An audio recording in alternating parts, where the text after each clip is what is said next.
এবার যদি আমরা গার কেউ মটকে দিতে আয়ে, আজ তার হাত কি তিনটা, যে গার মটকে দেবো হের হাত কয়টা? জি, হের হাতের মধ্যে বোধ আঙ্গুল বোধ 22টা, কয়টা? আমরার হাতের আঙ্গুলও কিন্তু 9 আছে, আমরারও কিন্তু আঙ্গুল 5টা, হাত আমরারও 2টা। ও মাকারু ওয়া মাকারাল্লাহ আল্লাহু খায়রুল মাকিরিন।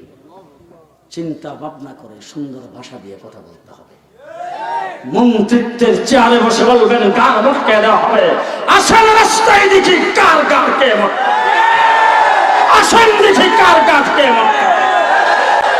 মুসলমান, এই দেশের উলামায়ে কেরাম হকের পক্ষে কথা বলে, নবীর পক্ষে কথা বলে, ইসলামের পক্ষে কথা বলে। রাষ্ট্রীয় ক্ষমতা দখল করার জন্য তারা কোনোদিন যাবে না।